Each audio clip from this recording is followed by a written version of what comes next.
ब्रह्म एवं जगत 1896 में लंदन में दिया गया व्याख्यान। अद्वैत वेदांत की इस एक बात की धारणा अत्यंत कठिन है कि जो ब्रह्म अनंत है वह शांत अथवा ससीम किस प्रकार हुआ। यह प्रश्न मनुष्य सर्वदा करता रहेगा, पर जीवन भर इस प्रश्न पर विचार करते रहने पर भी उसके हृदय से यह प्रश्न कभी दूर न होगा और वह बारंबार पूछेगा, जो असीम है वह सीमित कैसे हुआ। मैं अब इसी प्रश्न को लेकर आलोचना करूंगा। इसको ठीक प्रकार से समझाने के लिए मैं नीचे दिए हुए चित्र की सहायता लूंगा। ब्रह्म, देश, काल, निमिष और जगत। इस चित्र में ब्रह्म ही जगत हो गया है।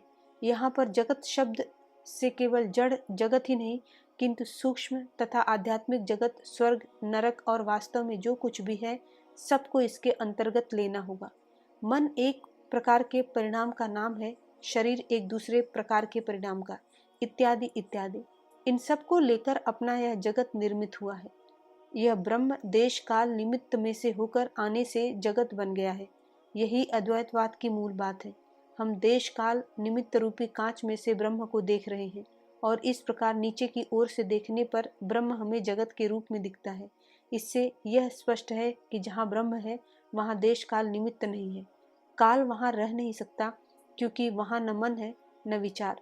देश भी वहाँ नहीं रह सकता क्योंकि वहाँ कोई बाह्य परिणाम नहीं है। जहाँ सत्ता केवल एक है वहाँ गति एवं निमित्त अथवा कार्य कारण भाव भी नहीं रह सकता। यह बात समझना और इसकी अच्छी तरह धारणा कर लेना हमारे लिए अत्यावश्यक है कि जिसको हम कार्य कारण भाव कहते हैं वह तो, यदि हम इन शब्दों का प्रयोग न कर सके, ब्रह्म के प्रपंच रूप में अवनत होने के बाद ही होता है, उससे पहले नहीं। और हमारी इच्छा, वासना आदि जो कुछ भी है वे सब उसके बाद ही आरंभ होते हैं। मेरी राय में शोपेनहावर ने अपने दर्शन में वेदांत की व्याख्या करते समय यहीं पर भूल की। उन्होंने इस इच्छा को ही सर्वस्व मान लिया। वे ब्रह्म के स्थान में इस इच्छा को ही बैठाना चाहते हैं, किंतु पूर्ण ब्रह्म को कभी इच्छा नहीं कहा जा सकता, क्योंकि इच्छा जगत पंच के अंतर्गत है और इसलिए परिणामशील है। पर ब्रह्म में ऊपर अर्थात देश काल निमित्त के ऊपर किसी प्रकार की गति नहीं है, किसी प्रकार का परिणाम नहीं है, इसके नीचे ही गति है। बाह्य और आभ्यंतर सभी प्रकार की गति का प्रारंभ इसके नीचे ही होता है और इस आभ्यंतरिक गति को ही विचार कहते हैं।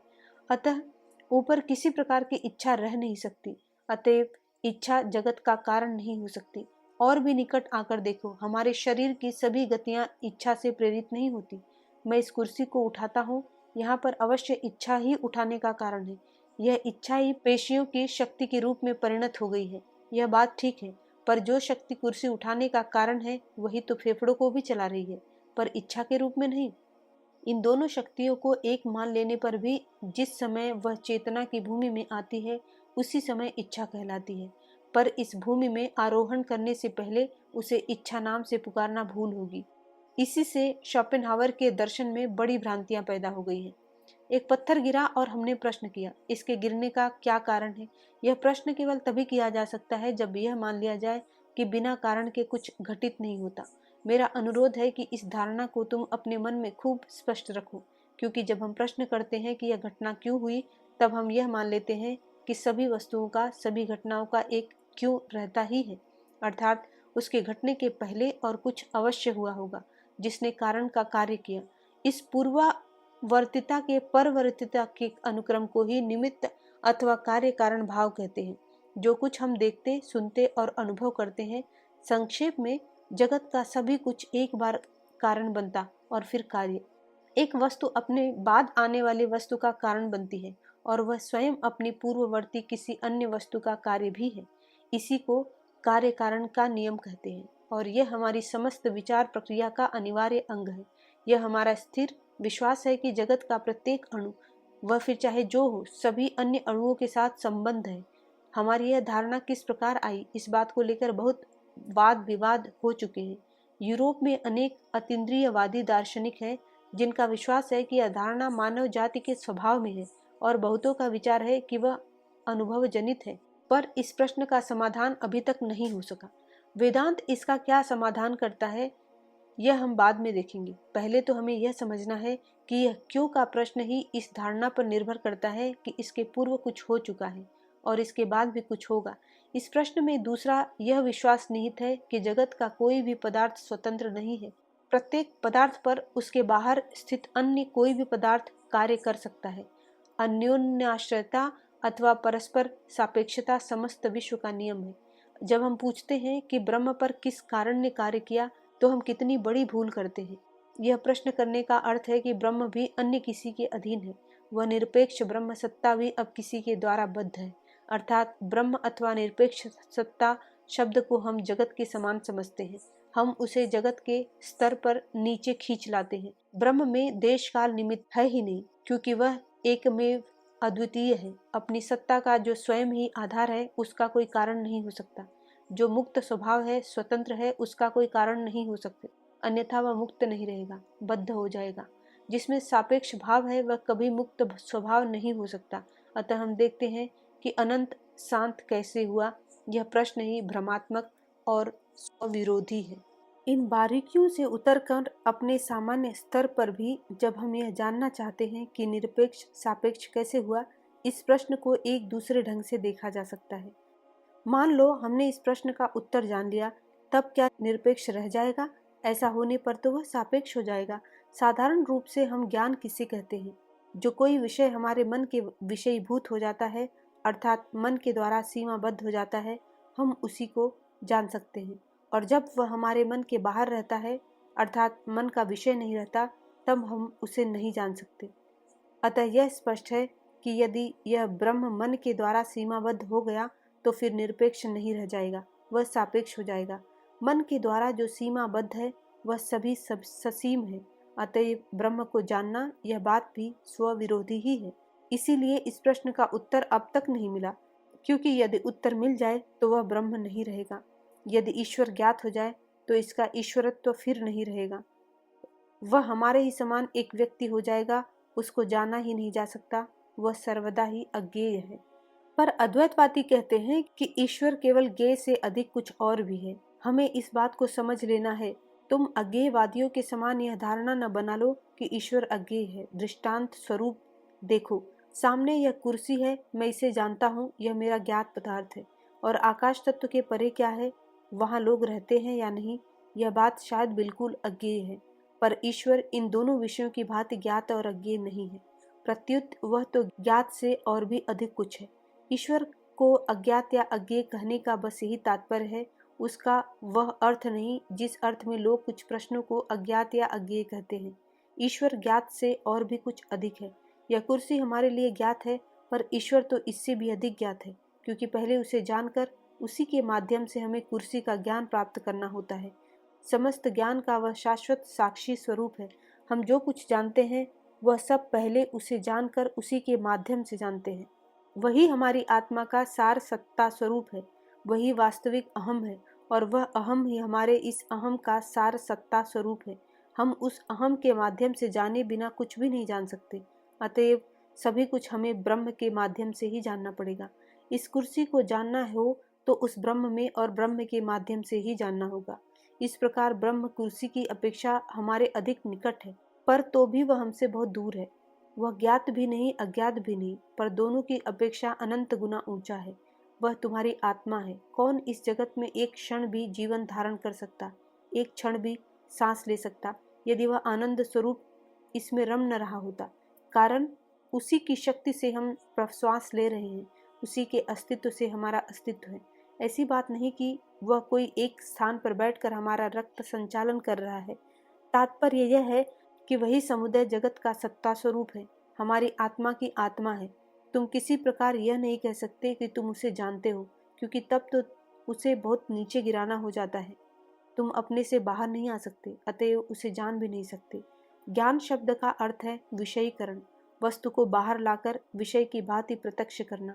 उदाहरण स्वरूप देखो, स्मरण करने से तुम बहुत सी वस्तुओं को विषयीकृत करते हो, मानो उनको तुम अपने भीतर से बाहर प्रक्षिप्त करते हो।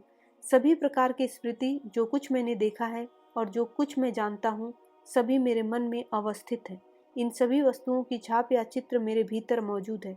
जब मैं उसके विषय में सोचने की इच्छा करता हूँ, उनको जानना चाहता हूँ तो पहले इन सब को मानो बाहर प्रक्षिप्त करना पड़ता है।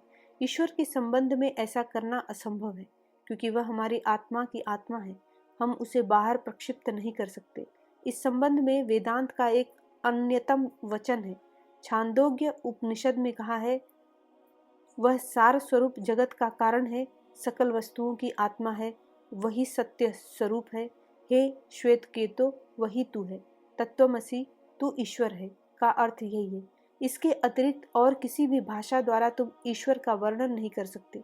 भगवान को माता पिता भाई या प्रिय मित्र कहने से उसको विषयीकृत करना पड़ता है, उसको बाहर लाकर देखना पड़ता है, पर ऐसा तो कभी हो नहीं सकता। वह तो सब विषयों का अनंत विषय है। जिस प्रकार मैं इस कुर्सी को देखता हूँ तो मैं कुर्सी का दृष्टा हूँ, मैं उसका विषय हूँ। उसी प्रकार ईश्वर मेरी आत्मा का नित्य दृष्टा है, नित्य ज्ञाता है, नित्य विषयी है।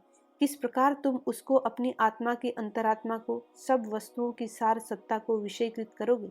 इसीलिए मैं तुमसे फिर कहता हूँ कि ईश्वर ज्ञेय भी नहीं और अज्ञेय भी नहीं, वह इन दोनों से अनंत गुना ऊंचा है।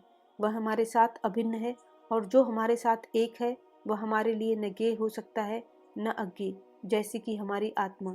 तुम अपनी आत्मा को नहीं जान सकते, तुम उसे बाहर नहीं ला सकते और न उसे विषय के रूप में दृष्टिगोचर कर सकते हो, क्योंकि तुम स्वयं वही हो। तुम अपने को उससे पृथक नहीं कर सकते, उसको अज्ञेय भी नहीं कर सकते, क्योंकि अज्ञेय कहने से भी पहले उसे विषय बनाना पड़ेगा, और यह हो नहीं सकता। तुम अपने निकट स्वयं जितने परिचित हो, ज्ञात हो, उससे अधिक कौन सी वस्तु तुमको ज्ञात है? वास्तव में वह हमारे ज्ञान का केंद्र है। ठीक इसी अर्थ में यह कहा जाता है कि ईश्वर ज्ञात भी नहीं है, अज्ञात भी नहीं। वह इन दोनों की अपेक्षा अनंत गुना ऊंचा है, क्योंकि वही हमारी यथार्थ आत्मा है। अतएव हमने देखा कि पहले तो यह प्रश्न ही स्वविरोधी है कि पूर्ण ब्रह्म सत्ता से जगत किस प्रकार उत्पन्न हुआ, और दूसरे हम यह देखते हैं कि अद्वैतवाद में ईश्वर की धारणा इसी एकत्व की धारणा है। अतः हम उसको विषयीकृत नहीं कर सकते, क्योंकि जाने अनजाने हम सदैव उसी में जीवित हैं और उसी में रहकर समस्त कार्यकलाप करते हैं। हम जो कुछ करते हैं वह सब भीतर से ही करते हैं। अब प्रश्न यह है कि देश काल निमित्त क्या है? अद्वैतवाद का मर्म तो यह है कि वस्तु एक ही है, दो नहीं। पर यहाँ पर तो यह कहा जा रहा है कि हम अनंत ब्रह्म देश काल निमित्त के आवरण में से नाना रूपों में प्रकाशित हो रहा है। अतः ऐसा प्रतीत होता है यहाँ दो वस्तुएं हैं, एक तो वह अनंत ब्रह्म और दूसरी देश काल निमित्त की समष्टि अर्थात माया। ऊपर से तो यही प्रतीत होता है कि ये दो वस्तुएं हैं। अद्वैतवादी इसका उत्तर देते हैं कि वास्तव में इस प्रकार दो नहीं हो सकते। यदि दो वस्तुएं मानेंगे तो ब्रह्म की भांति, जिस पर कोई निमित्त कार्य नहीं कर सकता, दो स्वतंत्र सत्ताएं माननी पड़ेगी। पहले तो यही नहीं कहा जा सकता कि काल, देश और निमित्त स्वतंत्र सत्ताएं हैं। हमारे मन के प्रत्येक परिवर्तन के साथ काल का भी परिवर्तन होता रहता है, अतः उसका कोई स्वतंत्र अस्तित्व नहीं है। कभी कभी हम स्वप्न में देखते हैं कि हम कई वर्ष जीवित रहे, और कभी कभी ऐसा बोध होता है कि कई मास एक ही क्षण में गुजर गए। अतएव काल हमारे मन की अवस्था पर ही निर्भर है। दूसरे, काल का ज्ञान कभी कभी लुप्त हो जाता है। देश के संबंध में भी यही बात है। हम देश का स्वरूप नहीं जान सकते, उसका कोई निर्दिष्ट लक्षण करना असंभव होने पर भी वह है, इस बात को अस्वीकार करने का कोई उपाय नहीं है। फिर वह अन्य किसी पदार्थ से पृथक होकर नहीं रह सकता। निमित्त अथवा कार्य कारण भाव के संबंध में भी यही बात है। इस देश काल और निमित्त में हम एक विशेषता यह देखते हैं कि अन्यान्य वस्तुओं से पृथक होकर नहीं रह सकते। तुम शुद्ध देश की कल्पना करो, जिसमें न कोई रंग है, न सीमा, और न चारों ओर की किसी भी वस्तु से कोई संसर्ग है, तो तुम देखोगे कि तुम इसकी कल्पना कर ही नहीं सकते। देश संबंधी विचार करते ही तुमको दो सीमाओं के बीच अथवा तीन वस्तुओं के बीच स्थित देश की कल्पना करनी होगी। अतः हमने देखा कि देश का अस्तित्व अन्य किसी वस्तु पर निर्भर रहता है। काल के संदर्भ में भी यही बात है। शुद्ध काल के संबंध में तुम कोई धारणा नहीं कर सकते। काल की धारणा करने के लिए तुमको एक पूर्ववर्ती और एक परवर्ती घटना लेनी पड़ेगी, और अनुक्रमण की धारणा के द्वारा उन दोनों को मिलाना होगा। जिस प्रकार देश बाहर की दो वस्तुओं पर निर्भर रहता है, उसी प्रकार काल भी दो घटनाओं पर निर्भर रहता है, और निमित्त अथवा कार्य कारण भाव की धारणा इस देश और काल पर निर्भर रहती है। देश काल निमित्त के भीतर विशेषता यही है कि इनकी स्वतंत्र सत्ता नहीं है। इस कुर्सी अथवा उस दीवार का जैसा अस्तित्व है उनका वैसा भी नहीं है। वे जैसे भी वस्तुओं के पीछे लगी हुई हैं, छाया के समान है। तुम किसी भी प्रकार उन्हें पकड़ नहीं सकते। उनकी कोई सत्ता नहीं है। हम देख चुके हैं कि सचमुच उनका अस्तित्व ही नहीं है। अधिक से अधिक वे छाया के समान है, फिर भी वे कुछ भी नहीं है। यह भी नहीं कहा जा सकता, क्योंकि उन्हीं में से जगत का प्रकाश हो रहा है। वे तीनों मानव स्वभावतः मिलकर नाना रूपों की उत्पत्ति कर रहे हैं। अतएव पहले हमने देखा कि देश काल निमित्त की समष्टि का अस्तित्व भी नहीं है, फिर वे बिल्कुल अस्तित्व शून्य भी नहीं है। दूसरे, ये कभी कभी बिल्कुल अंतर्हित हो जाते हैं। उदाहरणार्थ, समुद्र की तरंगों को लो। तरंग अवश्य समुद्र के साथ अभिन्न है, फिर भी हम उसको तरंग कहकर समुद्र से पृथक रूप से जानते हैं। इस विभिन्नता का कारण क्या है? नाम और रूप। नाम अर्थात उस वस्तु के संबंध में हमारे मन में जो एक धारणा रहती है वह, और रूप अर्थात आकार। पर क्या हम तरंग को समुद्र से बिल्कुल पृथक रूप से सोच नहीं सकते? नहीं, कभी नहीं। वह तो सदैव इस समुद्र की धारणा पर ही निर्भर रहती है। यदि यह तरंग चली जाए तो रूप भी अंतर्हित हो जाएगा। फिर भी ऐसी बात नहीं कि यह बिल्कुल भ्रमात्मक था। जब यह तरंग थी तब तक यह रूप भी था, और तुमको बाध्य होकर यह देखना पड़ता था। यही माया है। अतएव यह संपूर्ण जगत मानो उस ब्रह्म का एक विशेष रूप है। ब्रह्म ही वह समुद्र है, और तुम, मैं और सूर्य तारे सभी उस समुद्र से विभिन्न तरंग मात्र हैं। तरंगों को समुद्र से पृथक कौन करता है? यह रूप, और यह रूप है केवल देश काल निमित्त। ये देश काल निमित्त भी संपूर्ण रूप से इन तरंगों पर निर्भर रहते हैं। जो ही तरंगे चली जाती त्यों ही ये अंतर्हित हो जाते हैं। जीवात्मा जो ही इस माया का परित्याग कर देता है त्यों ही वह उसके लिए अंतर्हित हो जाता है और वह मुक्त हो जाता है। हमारी सारी चेष्टाएं इस देश काल निमित्त के चंगुल से बाहर होने के लिए होनी चाहिए। ये सर्वदा हमारी उन्नति के मार्ग में बाधा डालते रहते हैं। क्रम विकासवाद क्या है? इसके दो अवयव हैं। एक है प्रबल अंतर्निहित शक्ति जो अपने को प्रकट करने की चेष्टा कर रही है, और दूसरा है बाहर की परिस्थिति जो उसे अवरुद्ध किए हुए है, परिवेश जो उसे व्यक्त नहीं होने देता। अतः इन परिस्थितियों से युद्ध करने के लिए यह शक्ति नए नए शरीर धारण कर लेती है। एक अमीबा इस संघर्ष में एक और शरीर धारण करता है और कुछ बाधाओं पर जय लाभ करता है, और इस प्रकार भिन्न भिन्न शरीर धारण करते हुए अंत में मनुष्य रूप में परिणत हो जाता है। अब यदि इसी तत्व को उसके स्वाभाविक चरम सिद्धांत पर ले जाया जाए तो यह अवश्य स्वीकार करना पड़ेगा कि एक समय ऐसा आएगा कि जब अमीबा के भीतर क्रीड़ा करने वाली शक्ति, जो अंत में मनुष्य रूप में परिणत हो गई, प्रकृति द्वारा प्रस्तुत सारी बाधाओं को पार कर जाएगी और अपने समस्त परिवेश को पार कर लेगी। इसी बात को दार्शनिक भाषा में इस प्रकार कहना होगा: प्रत्येक कार्य के दो अंश होते हैं, एक विषयी और दूसरा विषय, और जीवन का लक्ष्य है विषय को विषय का स्वामी बनाना। मान लो एक व्यक्ति ने मेरा तिरस्कार किया और मैंने अपने को दुखी अनुभव किया, तो मेरी चेष्टा अपने को इतना सबल बना लेने की होगी जिससे परिस्थितियों पर मैं विजय प्राप्त कर लूं, जिससे अपना तिरस्कार होने पर भी मैं किसी कष्ट का अनुभव न करूं। बस इसी प्रकार हम विजय प्राप्त करने की चेष्टा कर रहे हैं। नैतिकता का क्या अर्थ है? विषयी को ब्रह्म से समसुरित करके दृढ़ बनाना, जिससे ससीम प्रकृति का अधिकार हम पर न चल सके। हमारे दर्शन का यह तर्क संगत निष्कर्ष है कि एक समय ऐसा आएगा जब हम सभी परिस्थितियों पर विजय प्राप्त कर लेंगे, क्योंकि प्रकृति सीमित है। हमें एक बात और समझनी होगी। हम कैसे जानते हैं कि प्रकृति ससीम है? दर्शन के द्वारा। प्रकृति उस अनंत का ही सीमाबद्ध भाव मात्र है, अतः वह सीमित है। अतएव एक समय ऐसा आएगा जब हम बाहर की परिस्थितियों पर विजय प्राप्त कर लेंगे। उनको पराजित करने का उपाय क्या है? हम समस्त बाह्य परिवेश पर विजय प्राप्त नहीं कर सकते, यह असंभव है। छोटी मछली जल में रहने वाले अपने शत्रुओं से अपनी रक्षा करना चाहती है। वह किस प्रकार यह कार्य करती है? पंख विकसित करके पक्षी बनकर। मछली ने जल तथा वायु में कोई परिवर्तन नहीं किया। जो कुछ परिवर्तन हुआ वह उसके अपने ही अंदर हुआ। परिवर्तन सदा अपने ही अंदर होता है। समस्त क्रम विकास में तुम सर्वत्र देखते हो कि प्राणी में परिवर्तन होने से ही प्रकृति पर विजय प्राप्त होती है। इस तत्व का प्रयोग धर्म और नीति में करके देखोगे, यहाँ भी अशुभ पर जय अपने भीतर परिवर्तन के द्वारा ही साधित होता है। सब कुछ अपने ऊपर निर्भर रहता है। इस अपने पर जोर देना ही अद्वैतवाद की वास्तविक दृढ़ भूमि है। अशुभ दुख की बात कहना ही भूल है, क्योंकि बहिर्जगत में इनका कोई अस्तित्व नहीं है। इन सब घटनाओं में स्थिर भाव से रहने का यदि मुझे आभास हो जाए तो फिर क्रोधोत्पादक सैकड़ों कारण सामने आने पर भी मुझमें क्रोध का उद्रेक न होगा।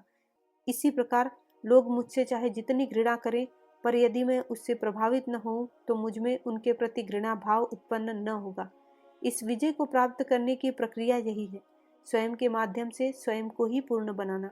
अतएव मैं यह कहने का साहस कर सकता हूँ कि अद्वैतवाद ही एकमात्र ऐसा धर्म है जो आधुनिक वैज्ञानिकों के सिद्धांतों के साथ भौतिक अथवा आध्यात्मिक दोनों दिशाओं में केवल मेल नहीं खाता, वरन उनसे भी आगे जाता है।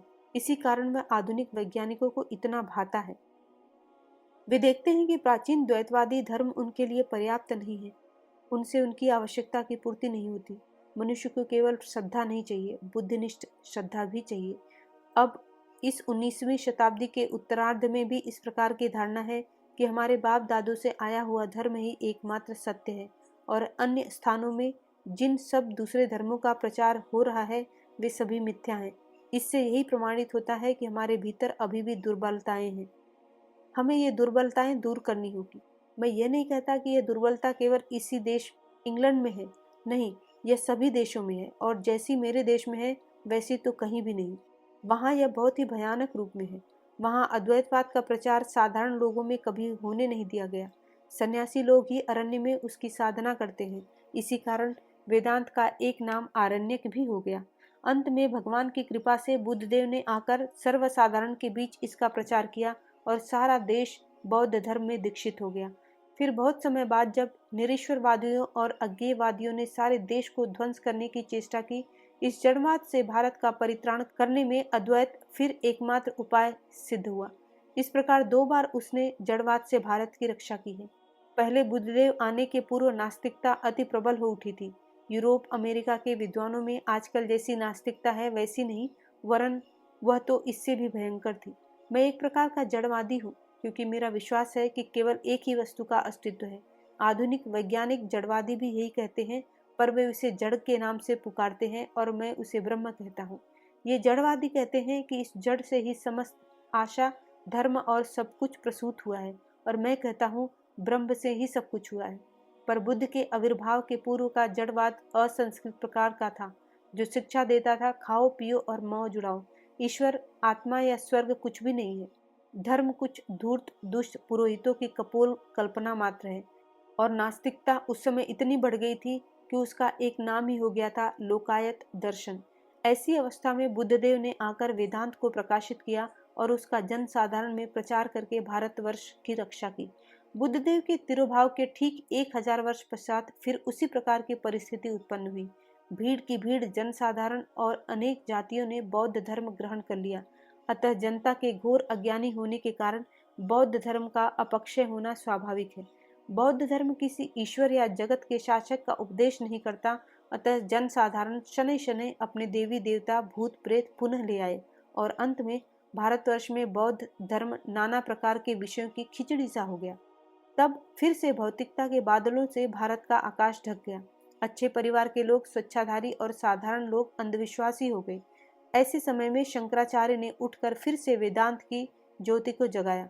उन्होंने उसका एक युक्ति संगत विचारपूर्ण दर्शन के रूप में प्रचार किया। उपनिषदों में विचार भाग बड़ा ही अस्फुट है। बुद्धदेव ने उपनिषदों के नीति भाग पर विशेष बल दिया था, शंकराचार्य ने उनके ज्ञान भाग पर अधिक जोर दिया। उन्होंने उपनिषदों को सिद्धांत, युक्ति और विचार की कसौटी पर कसकर प्रणालीबद्ध रूप से लोगों के समक्ष रखी। यूरोप में भी आजकल जड़वाद की पताका फहरा रही है। इन संदेहवादियों के उद्धार के लिए भले ही तुम प्रार्थना करो, वे चाहते हैं युक्ति। यूरोप का उद्धार एक बुद्धनिष्ठ धर्म पर निर्भर है और द्वैता रहित एक एकत्व प्रधान निर्गुण ईश्वर का प्रतिपादन करने वाला यह अद्वैतवाद ही एक ऐसा धर्म है जो किसी बौद्धिक जाति को संतुष्ट कर सकता है। जब कभी धर्म लुप्त होने लगता है और अधर्म का अभ्युत्थान होता है, तभी इसका आविर्भाव होता है। इसीलिए यूरोप और अमेरिका में प्रवेश प्राप्त कर यह दृढ़ मूल होता जा रहा है। इस दर्शन के संबंध में मैं एक बात और कहना चाहूँगा। प्राचीन उपनिषदों ने हमें उदात्त काव्य मिलता है।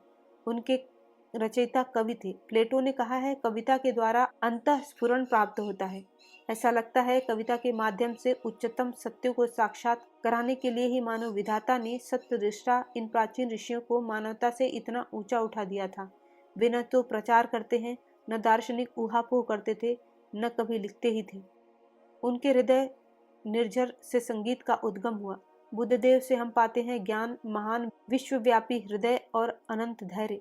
उन्होंने धर्म को सर्वसाधारणोपयोगी बनाकर प्रचार किया। शंकराचार्य में हम अद्भुत बौद्धिक प्रतिभा पाते हैं। उन्होंने हर विषय पर वृद्धि का प्रखर प्रकाश डाला। आज हमको बुद्धि के इस प्रखर सूर्य के साथ मृगदेव का अद्भुत प्रेम और दयायुक्त अद्भुत हृदय चाहिए। इसी सम्मिलन से हम उच्चतम दर्शन की उपलब्धि होगी। इसी सम्मिलन से हमें उच्चतम दर्शन की उपलब्धि होगी। विज्ञान और धर्म एक दूसरे का आलिंगन करेंगे। कविता और विज्ञान मित्र हो जाएंगे। यही भविष्य का धर्म है। और यदि हम ऐसा ठीक ठीक कर ले सकें तो यह निश्चय पूर्वक कहा जा सकता है कि सभी काल और सभी अवस्थाओं के लिए उपयोगी होगा। यही पथ आधुनिक को ग्राह्य कर सकता है, क्योंकि वह लगभग वहां पहुंच गया है। जब विज्ञान का अध्यापक कहता है कि सब कुछ एक शक्ति का ही विकास है, तब क्या तुमको उपनिषदों में वर्णित उस ब्रह्म की याद नहीं दिलाता? जिस प्रकार एक ही अग्नि जगत में प्रविष्ट होकर नाना रूपों में प्रकट होती है, उसी प्रकार सारे जीवों की अंतरात्मा वह एक ब्रह्म नाना रूपों में प्रकाशित हो रहा है। फिर वह जगत के बाहर भी है। विज्ञान किस ओर जा रहा है, यह क्या तुम नहीं देखते? हिंदू जाति मनस्तत्व की आलोचना करते करते दर्शन और तर्क के द्वारा आगे बढ़ी थी। यूरोपीय जातियों ने बाह्य प्रकृति से आरंभ किया और अब दोनों एक स्थान पर पहुंच रही है। मनस्तत्व में से होकर हम उसी एक अनंत सार्वभौमिक सत्ता में पहुंच रहे हैं, जो सब वस्तुओं की अंतरात्मा है, जो सबका सार और सभी वस्तुओं का सत्य है, जो नित्य मुक्त, नित्यानंद और नित्य सत्ता है। बाह्य जगत के द्वारा भी हम उसी एक तत्व पर पहुंच रहे हैं। यह जगत पंच उसी का एक विकास है। जगत में जो कुछ भी है वह सब उसकी समष्टि है और सारी मानव जाति मुक्ति की ओर अग्रसर हो रही है। बंधन की ओर वह कभी जा ही नहीं सकती। मनुष्य नीति परायण क्यों हो? इसलिए कि नैतिकता ही मुक्ति का मार्ग है और अनैतिकता बंधन का। अद्वैतवाद की एक और विशेषता यह है कि अद्वैत सिद्धांत अपने आरंभ काल से ही अविध्वंसात्मक रहा है। वह यह प्रचार करने का साहस करता है। ज्ञानियों को चाहिए कि वे अज्ञानी कर्म में आसक्त व्यक्तियों में बुद्धि भेद उत्पन्न न करें। विद्वान व्यक्ति को स्वयं युक्त रहकर उन लोगों को इन सब प्रकार के कर्मों से नियुक्त करना चाहिए। अद्वैतवाद यही कहता है, किसी की मति को विचलित मत करो, किंतु सभी को उच्च से उच्चतर मार्ग पर जाने में सहायता दो। अद्वैतवाद जिस ईश्वर का प्रचार करता है वह समस्त जगत का समष्टि स्वरूप है। यदि तुम कोई ऐसा सार्वजनीन धर्म चाहते हो जो सबके लिए उपयोगी हो, तो उसे केवल कुछ विशिष्ट भावों की ही नहीं बल्कि सभी भावों की समष्टि चाहिए। धार्मिक विकास के सभी स्तरों को अपने में समाविष्ट करना चाहिए। अन्य किसी धर्म में यह समष्टि का भाव उतना स्पष्ट नहीं है।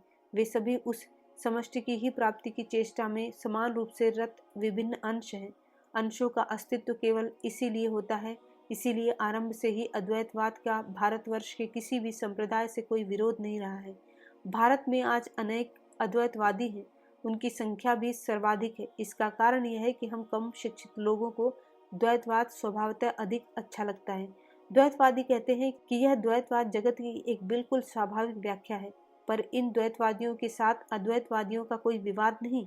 द्वैतवादी कहते हैं ईश्वर जगत के बाहर है, वह स्वर्ग के बीच में एक विशेष स्थान में रहता है, और अद्वैतवादी कहते हैं जगत का ईश्वर अपना ही अंतरात्मा स्वरूप है, उसे दूरवर्ती कहना ही ईश निंदा है। इससे पृथक होने का भाव मन में लाना भी भयानक है। वह तो निकट से भी निकटतम है, तुम ही वह हो। इस एकत्व सूचक वाक्य को छोड़ किसी भी भाषा में ऐसा कोई शब्द नहीं है जिसके द्वारा उसकी यह निकटता व्यक्त की जा सके। जिस प्रकार द्वैतवादी अद्वैतवादियों की बातों से डरते हैं, वह उसे नास्तिकता कहते हैं, अद्वैतवादी भी उसी प्रकार द्वैतवादियों की बातों से डरते हैं और कहते हैं कि मनुष्य किस प्रकार ईश्वर को अपनी गेय वस्तु के समान सोचने का साहस करता है। ऐसा होने पर भी वे जानते हैं कि इस प्रकार के विचारों का होना अनिवार्य है। द्वैतवादी भी अपने दृष्टिकोण से ठीक ही बात कहते हैं, अतः उनसे कोई विवाद नहीं। जब तक वे समष्टि भाव से न देखकर व्यष्टि भाव से देखते हैं, तब तक उन्हें अवश्य अनेक देखना पड़ेगा। यह उनके दृष्टिकोण से अनिवार्य है। फिर भी अद्वैतवादी जानते हैं कि द्वैतवादियों के मत में चाहे कितनी भी अपूर्णता क्यों न हो, वे सब उसी एक लक्ष्य की ओर जा रहे हैं। इसी स्थान पर उनका द्वैतवादियों के साथ संपूर्ण प्रभेद है, क्योंकि द्वैतवादी अपने से भिन्न सभी मतों को प्रांत मानने के लिए विवश हैं।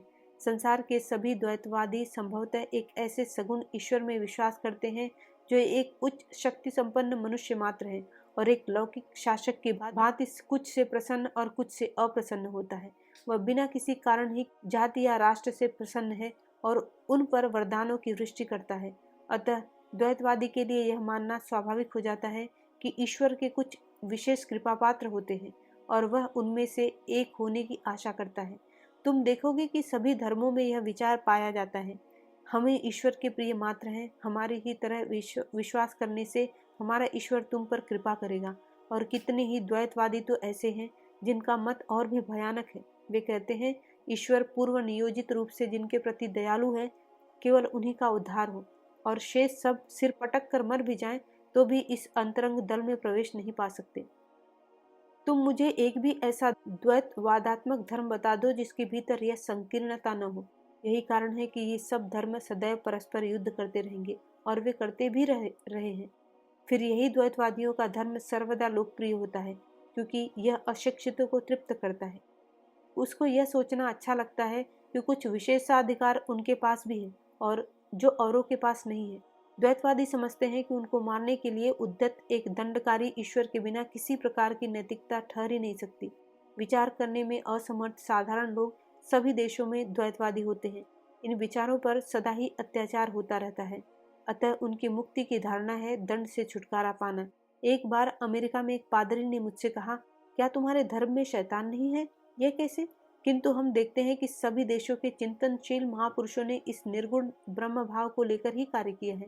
इस भाव से अनुप्राणित होकर ही ईसा मसीह ने कहा है, मैं और मेरे पिता एक हैं।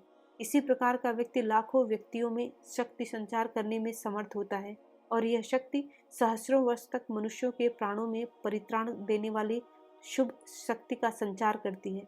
हम यह भी जानते हैं कि ये महापुरुष अद्वैतवादी थे, इसीलिए दूसरों के प्रति दयाशील थे। उन्होंने सर्वसाधारण को हमारा स्वर्गस्थ पिता की शिक्षा दी थी। सगुण ईश्वर से उच्चतर अन्य किसी भाव की धारणा न कर सकने वाले साधारण लोगों को उन्होंने स्वर्ग में रहने वाले पिता से प्रार्थना करने का उपदेश दिया। जो कुछ अधिक सूक्ष्म भाव ग्रहण कर सकते थे, उनसे उन्होंने कहा, मैं लता हूँ, तुम शाखाएं हो। किंतु अपने जिन शिष्यों के प्रति उन्होंने अपने स्वरूप को अधिक पूर्णता रूप से प्रकट किया, उनसे उन्होंने सर्वोच्च सत्य की घोषणा की, मैं और मेरे पिता एक हैं। बुद्धदेव ने द्वैती देवता ईश्वर आदि की किंचित भी चिंता नहीं की। उनको नास्तिक अथवा जड़वादी कहा गया है, पर वे एक साधारण बकरी तक के लिए प्राण देने को प्रस्तुत थे। उन्होंने मानव जाति में सर्वोच्च नैतिकता का प्रचार किया। जहाँ कहीं तुम किसी प्रकार का नीति विधान पाओगे, वहीं देखोगे कि उनका प्रभाव, उनका प्रकाश जगमगा रहा है। जगत के इन सब विशाल हृदय व्यक्तियों को तुम किसी संकीर्ण दायरे में बांध कर नहीं रख सकते। विशेषतः आज, जबकि मनुष्य जाति के इतिहास में ऐसा समय आ गया है और सब प्रकार के ज्ञान की ऐसी उन्नति हुई है जिसकी किसी ने 100 वर्ष पूर्व स्वयं में कल्पना भी नहीं की थी। यहाँ तक कि 50 वर्ष पूर्व जो किसी ने स्वप्न में भी नहीं सोचा था, ऐसे वैज्ञानिक ज्ञान का स्रोत बह चला है। ऐसे समय में क्या लोगों को अब भी इस प्रकार के संकीर्ण भाव में आबद्ध करके रखा जा सकता है? हाँ, लोग यदि बिल्कुल पशुतुल्य विचारहीन जड़ पदार्थ के समान हो जाएं, तो भले ही यह संभव न हो। इस समय आवश्यकता है उच्चतम ज्ञान के उच्चतम हृदय की, अनंत ज्ञान के साथ अनंत प्रेम के योग की। अतएव वेदांती कहते हैं, तुम उस अनंत सत्ता के साथ एकीभूत होना ही मात्र धर्म है। वे भगवान के बस ये ही गुण बतलाते हैं, अनंत सत्ता, अनंत ज्ञान, अनंत आनंद। और वे कहते हैं कि ये तीनों एक हैं, ज्ञान और प्रेम या आनंद। ज्ञान और प्रेम या आनंद के बिना सत्ता कभी रह नहीं सकती। ज्ञान भी बिना आनंद या प्रेम के नहीं रह सकता, और आनंद भी कभी ज्ञान बिना नहीं रह सकता। अतः हमें अनंत सत्ता, अनंत ज्ञान और अनंत आनंद का समन्वय चाहिए। यही हमारा लक्ष्य है। हमें समन्वय चाहिए, एक पक्षी विकास नहीं। शंकराचार्य की बुद्धि के साथ बुद्धदेव का हृदय रखना संभव है। मैं आशा करता हूँ कि इस मंगलमय समन्वय की उपलब्धि के निमित्त हम सभी प्रयत्न करेंगे।